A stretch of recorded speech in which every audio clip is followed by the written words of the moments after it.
Travel back in time with me to 2015. The Dark Ages.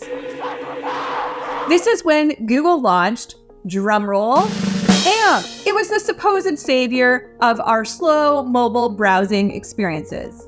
Make sure to watch this video all the way to the end. I'm going to share some really crazy insights into why AMP might actually be hurting your SEO strategy. Remember that AMP train everyone said that you'd really miss if you didn't hop on board? Well, they were very wrong. I didn't invent the time machine to win at gambling. I invented the time machine to travel through time.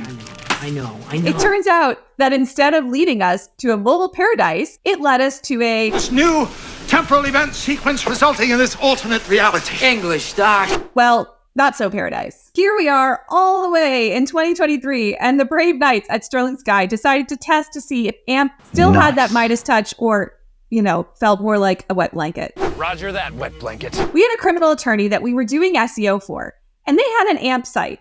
When we dug into this, the revelations were interesting. Here are just a few problems that we found about AMP.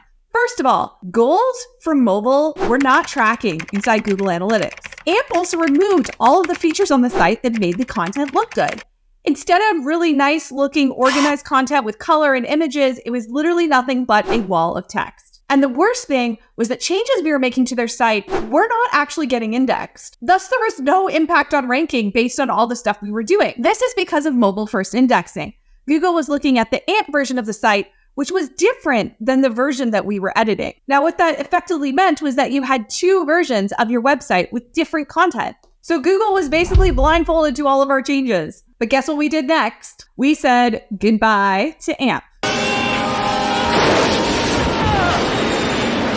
So what do you think happened next? Well, organic rankings improved dramatically. This was directly connected to the work that we'd been doing on the site, which was basically invisible to Google up until that point.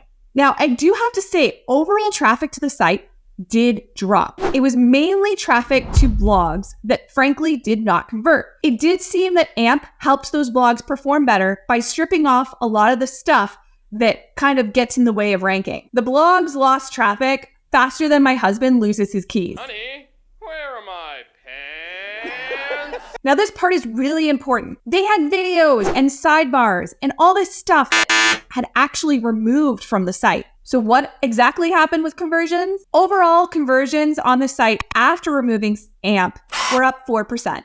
Why is that? Turns out people actually like nice looking pages. Who knew? So what's the moral of this digital fairy tale, kids? Once upon a time, we had an AMP site and then we didn't. And we all lived happily ever after in SEO land. If you're clinging to your AMP site like it's 2015, it might be time to amputate it. Trust me, your bottom line will thank you. All right, I'm out. But don't forget to like this video and subscribe to our channel. If you have questions about how this turned out, leave them in our comments section. Until next time, keep it snarky, folks.